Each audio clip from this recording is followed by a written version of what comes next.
யோகிராம் சுரத்குமார், ஜெயகுரு ராயா. யோகிசாமியின் அரவணைப்பில்.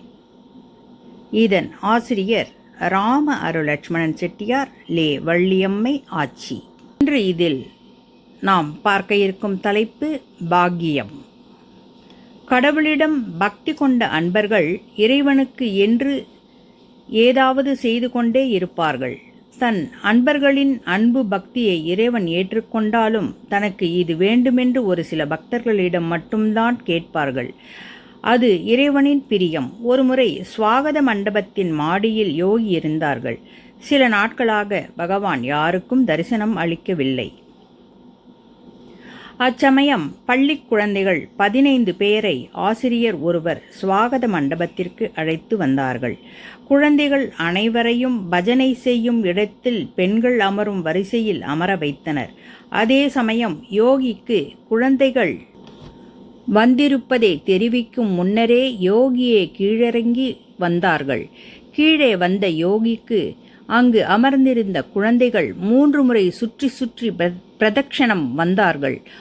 பின் ஒரு குழந்தையின் அருகில் அமர்ந்து அதை தருகிறீர்களா என்று அழகாய் குழந்தை போலவே கேட்டார்கள். யோகியின் வித்தியாசமான தோற்றம் கண்டு அந்த குழந்தை சற்றே பயம் கொண்டாலும் சாமி கேட்கிறார் என்று தன் பெற்றோர் தன்னிடம் கொடுத்த 5 பைசாவை எடுத்து யோகிக்கு கொடுக்க, யோகியோ இது வேண்டாம், அதை தருவோம் என்று மீண்டும் மழலையுடன் சொன்னார். சாமி எதை கேட்கிறீர்கள் என்று அந்த குழந்தை கவனித்த போது தான் வைத்திருக்கும் இட்லியைத்தான் கேட்கிறார்கள் என்று புரிந்து கொண்டது. பின் தன்னிடம் இருந்த 2 இட்லிகளில் ஒன்றை பகவானுக்கு புன்னகையுடன் கொடுத்தது.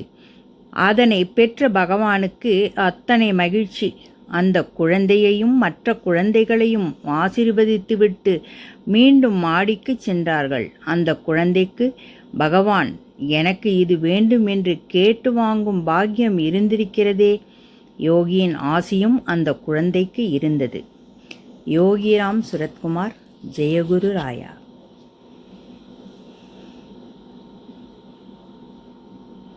யோகியின் அரவணைப்பில் அத்தனை ஜீவராசிகளுக்கும் அத்தனை ஜீவன்களுக்கும் ஆசீர்வாதங்கள் என்றென்றும் உண்டு.